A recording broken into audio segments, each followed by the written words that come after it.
I'm Mandy Pryor, and welcome to the Southwestern PA Business Podcast, hosted through Southwest Regional Chamber of Commerce. We have an exciting program here today. We have a father-daughter duo who's coming on the show from Colussy Chevrolet, and we're going to learn more about the business, the vehicles, what's going on in the industry, as well as some back history on how it all got started. So I'm going to introduce Tim Colussy and Megan Colussy. Thank you so much for coming on today. Well, thank you for having us. It's great to be here. Yeah, I mean, you guys have been chamber members for a long time, and we do a lot together. We have our car raffle, which I will talk about later on in the episode, but I wanted to find out more about you guys. I mean, that's why we're here, is to find out about Colussy Chevrolet, how you got started, and where you are today. And obviously, with COVID, the industry kind of turned over a little bit, so we want to see where it is today and how inventory is, right? Sure, okay. So Tim, can you tell me a little bit about Colussy Chevrolet and how you got started? Sure. Well, this is our 105th anniversary year, and we are really a fourth generation family run business. Our company, our dealership started in 1918. So wow. It was started by my grandfather, Megan's great-grandfather, and they were Italian immigrants. They came over and were working as contractors and started to buy trucks, and so my grandfather got an interest in automobiles and cars that way. So. And that's early adoption. I mean, that was very early on, and even having vehicles available. Yeah, well, he would tell us stories about the farmers out in the countryside that were still using horses and wagons on their farms, and so he was trying to convince them that, hey, these new cars and trucks, they can really help you. So it was very early, our company started then. We've always been in the Bridgeville area. So we started in the middle of Bridgeville for the first about 55 years, and then moved out into South Fayette Township back in the mid-'70s, and we've been there since. And we've seen a lot of changes in the automobile business, but we've got a great company in terms of employees. We have my brother John and I took over the company in the late 90s, and we've been running it since. And now my children, I have Megan and her two brothers, are in the business with us, and so we're now have the fourth generation of family actively involved in the business. Well, that's wonderful. Yeah. I mean, can you imagine so long ago saying, hey farmers, I know you're using a horse, but look at this giant piece of machinery here. You should definitely adopt it. That's a hard way to convince somebody. I would think it would take a little time to get it past somebody. Yeah, it probably was, and I think of it even in relation to today, what's going on with EVs, electric vehicles. There's definitely a transition period, and people have to be convinced that this is going to be a good thing and the way of the future. They're safe and they're reliable and they'll last, and right. And then you hear all the conspiracy theories out there. Yeah, we don't listen to those.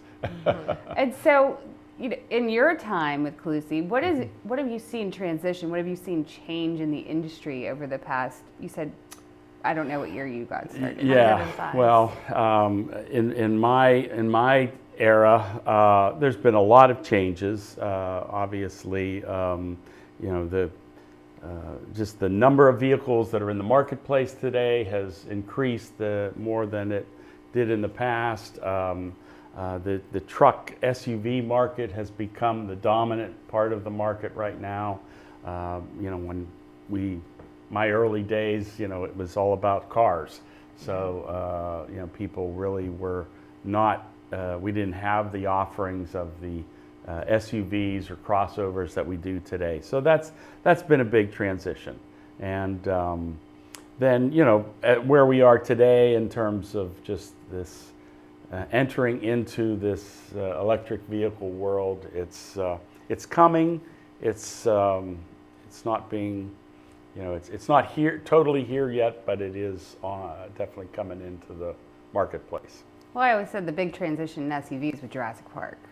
Yeah. What is this? Yeah. What is this vehicle? Yeah. And I don't know how I could live without an SUV now. Yeah. I mean, I have to put all my stuff. There Yeah. has to be room for stuff, right? Yeah. Not well, that some of the people's trunk space isn't bigger than we think Right. it is. Yeah, it fits people's lifestyle for the most part. Whether you have kids or we're hauling things more often. We want to be able to go in the bad weather. So if it's all, we want all-wheel drive. We want to be able to, really make it through any conditions out there. So that has changed a lot. Well, and I think trucks are right up there. I mean, I think the older you get, I'm like, oh, but I could go pick this up right now. Yeah. Like half the stuff I want, I'm like, but I don't have a truck. Yeah. Like yeah. how am I going to get it? Right. Yeah. So, you could see me here with the truck in 10 years. Yeah. Never expected that one. Yeah. Yeah. And you've been a part of the community for a long time. And Megan, can you tell me a little bit about your community work, what you do to reach out and kind of, keep that family essence, keep that community essence within Colussy Chevrolet? Sure. Yeah, we're big. We love to be a part of the community. We sponsor lots of sporting events in South Fayette Township and Chartiers Valley School District. We're big supporters of a couple large nonprofits in the city, Family Guidance, City Mission, Light of Life. So yeah, we support our local libraries. We love to be a part of the community. We love, the community has kept us going for the last 105 years. So giving back and being a part of the community the way they're a part of our community is important to us. And you give back to the chamber. And we participate in all the chamber events. We love the chamber. Yeah. It's a great networking. I mean, we do our car raffle with you every year. It is a 30-year plus fundraiser for us. So it's 31 years this year, and we've been giving away a car or cash for as long as I can remember, which is it funds our scholarship program. It helps with our building, and you guys probably know the building was created by our chamber members. It was an old West Penn power station, which was changed into our building. So with that comes responsibility of updating through the years. So that's a lot of what our car raffle does we have a brand new conference center, and we're still working on it this year. And there's so many different projects that come with an old building that, especially a power station, that need continual updates. So that's great what you do in supporting us and being a part of our fundraiser as well. Oh, sure. Yeah, we'd love to be a part of it. Yeah, and the chamber has been just a great part of the community in Bridgeville over the years. As business owners, you like to have an association with other business people. It can be a resource. It can be just an opportunity to promote your business locally as well. But chamber's always been just a real vital part in the greater Bridgeville community over the years, and we've been involved. And many years before your time, I was on the board as well.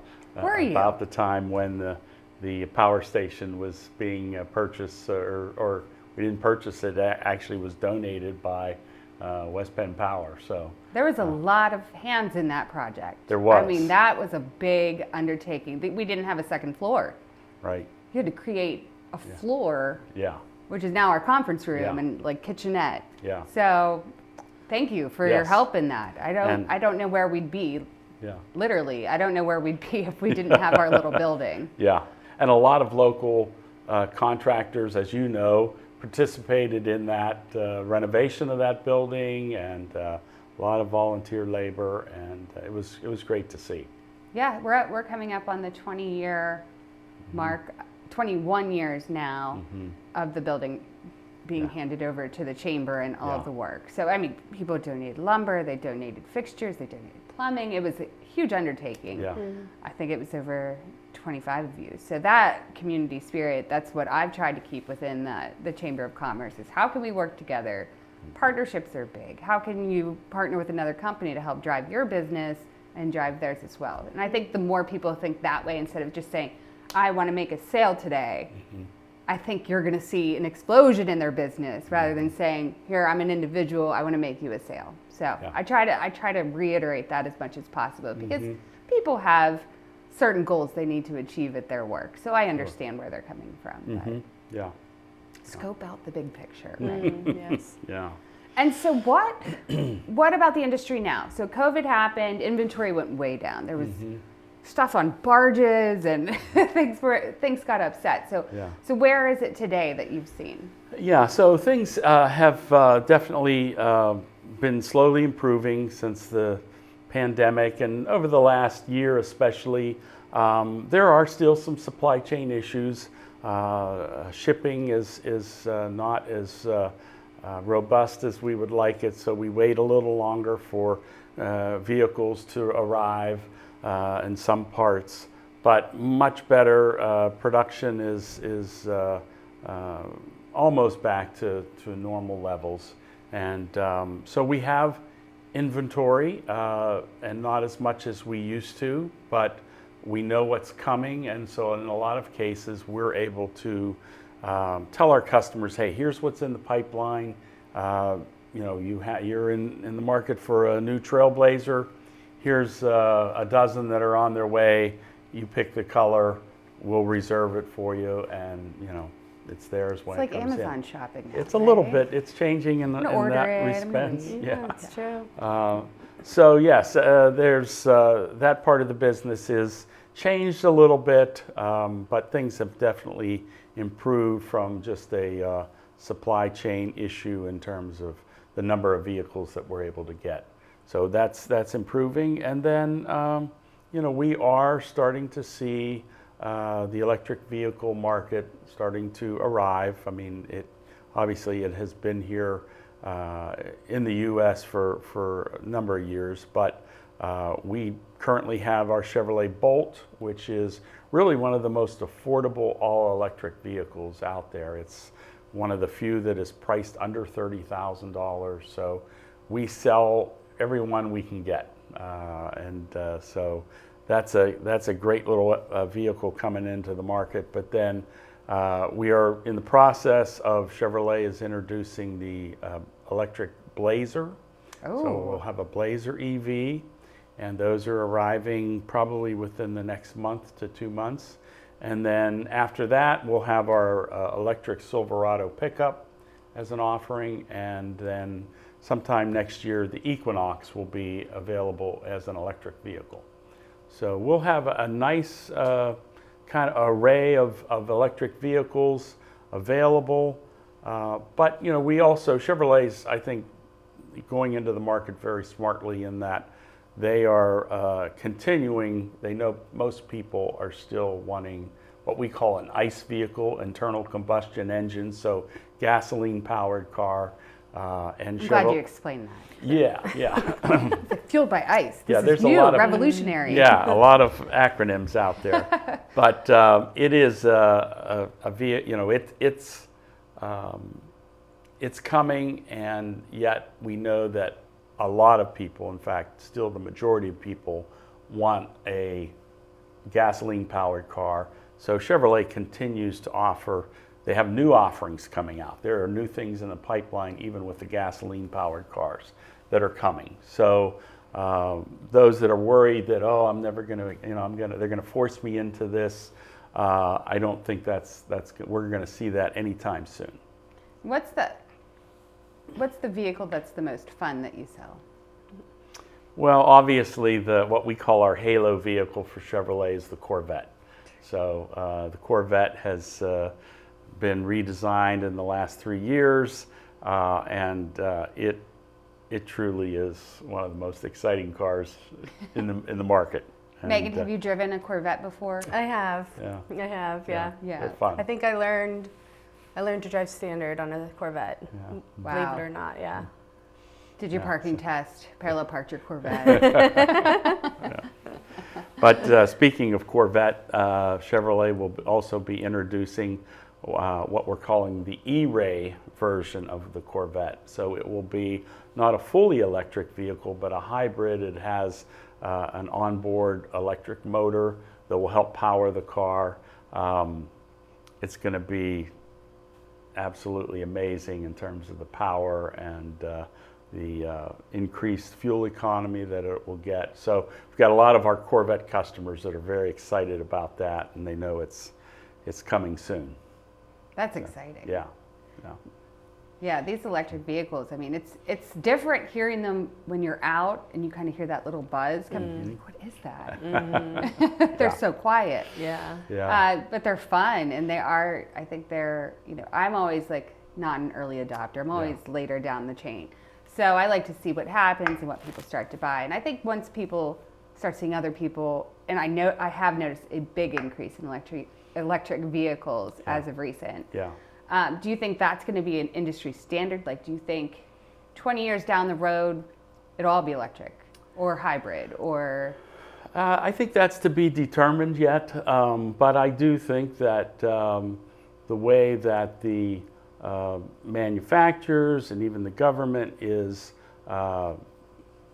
preparing for things, that certainly electric vehicles are going to be a big part of transportation in the future, and obviously there's the whole autonomous vehicle industry out there, and that's going to take me 50 years. Yeah, that's how that is going to totally play out. We know that it's already happening in the commercial world, the industrial world. They're using some self-driving type vehicles, a lot of them inside plants and testing areas, but it is coming. So what time frame, we're not sure yet. As I say, we know that for right now and for the foreseeable future, we'll have an offering of both the electric and the gasoline powered cars, and I think that's what most people are happy about that. So. And even just the infrastructure, all the electric infrastructure that has come up too. I mean, I think every Giant Eagle in the 10-mile radius has electric charging stations. So I think that'll help push people and give people comfort of purchasing electric vehicles too. And just come plug in, do Yeah. their shopping. Yeah. That's nice. Yeah. That's nice. Maybe it'll be easier than the checkouts. I always have a problem with Giant Eagle checkouts. Are just they're everything is difficult. becoming I'm always automated the blinking today. light. Yeah. I'm Yeah. like, it's me. Help. Yeah. Yeah, I always seem to mess up the system and the light flashes, Yeah. and I need assistance. Yeah, so Yeah. it's just So the way it is. Yeah. we'll all get there. Yeah. It's a new world out there. And so, Megan, anything else that you want to share about what you love about Colussy and working there, and obviously following in the family footsteps? Sure, yeah. I mean, it's a huge honor to be a part of it. Just seeing, my grandfather, and hearing stories about my great-grandfather, their legacies, and just following behind that is an honor. Getting to work with my brothers, and we all get along, that's just kind of unheard of sometimes, especially in family business. So that aspect of it is amazing. And also just being in being in an industry that's in the forefront, that's progressive, that's moving forward with the times is really great too. I love being a part of that. The automotive industry in general, I really love it, and couldn't see myself doing anything else. Well, that's good. And you have 2 little ones now. I have 2 little ones now. I do. Are they going to be part of the Colussy? We'll see. team? Yeah, we'll see. We'll see if we have a 5th and 6th generation Yeah. coming. Yeah. But Mandy, I wanted to mention too, just really one of the keys to our success has been our employees over the years. We have some just fantastic team members that have been just vital in the company success and being just well received in the community. We have a lot of long-term employees, and I think that usually speaks something about a business when you have. It does. It really does. So we have a gentleman that our longest tenured employee has been with us over 55 years. Wow. So that's an amazing feat. We have many employees that have been with us 30 to to 40 years in some cases.